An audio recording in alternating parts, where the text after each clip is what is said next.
Okay, welcome back, folks. We are talking about enzymes, and we're going to move on to look at the active site structure and enzyme specificity really quickly. Obviously, it's Saturday afternoon, and it's been really hot, so my air conditioning is running full belt right now, so there'll be some background noise. I will try and remove as much of that as I can, but no promises. Okay, let's get going.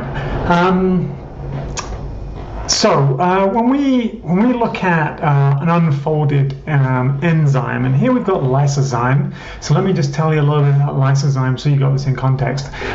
If classes ever make you cry, or listening to my dulcet tone for hours on end brings tears to your eyes, the enzyme lysozyme is found in tears, and what it does is it helps to break down the peptidoglycan, which is the complex of carbohydrates and amino acids that you find in bacterial cell walls, and so it helps to protect your eyes from bacterial infections. So when your eyes water, you're actually secreting not only a lubricant for the eye to try and flush out anything that might be in there, but you're also trying to protect yourself against bacterial infection.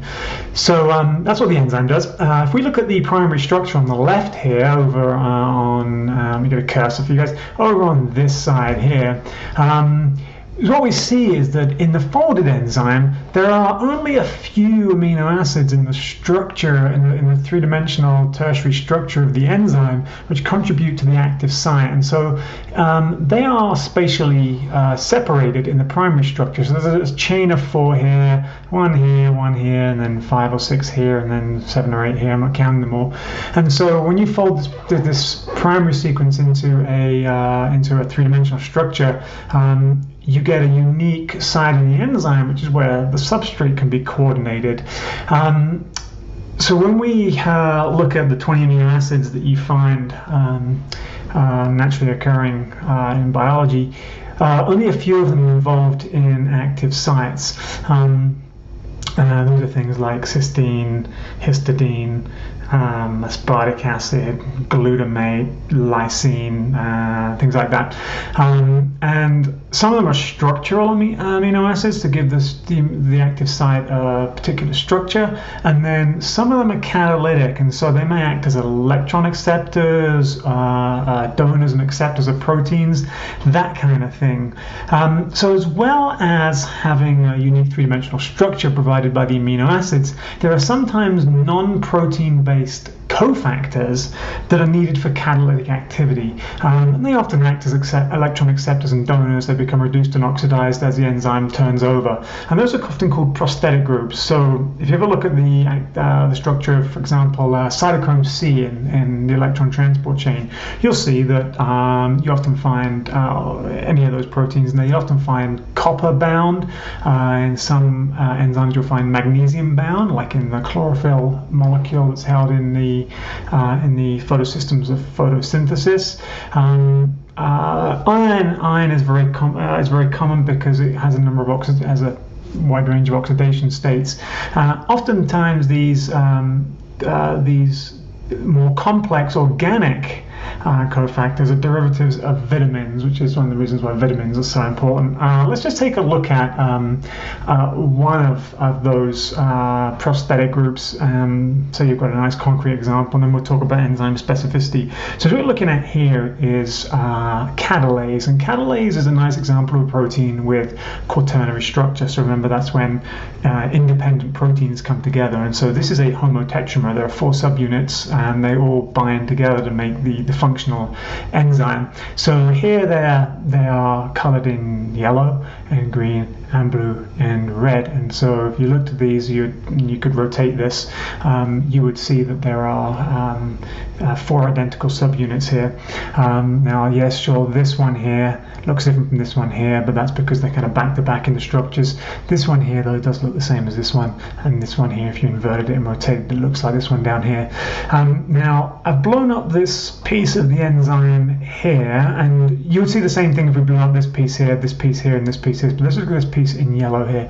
So zoomed in here, you can see a structure kind of hidden back here called a porphyrin ring, and this is kind of a tetrapyrrole structure, and it's used to coordinate an ion.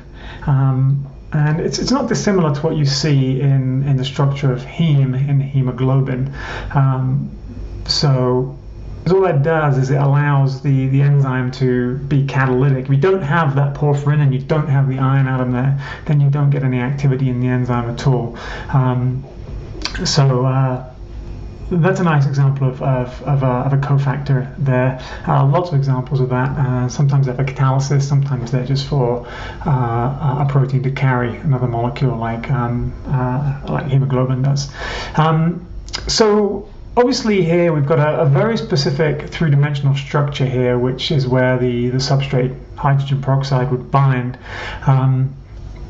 And so catalase is a nice example of an enzyme which is very, very specific. And that's true for many enzymes. Even these two isomers down here, fumarate and malate, they're not recognized by the same enzyme, even though they're isomers. So an enzyme which acts on fumarate doesn't act on malate. So there, the active sites are very specific, even for isomers of effectively the same molecule. So some enzymes are very specific.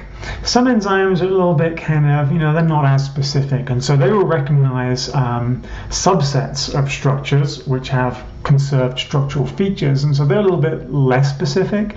But some enzymes have very, very, very highly specific substrate preferences. You can compare that to kind of inorganic catalysts like platinum, for example. You often can use platinum to catalyze a reaction, and it provides a specific structure and a specific surface for reactions to occur on.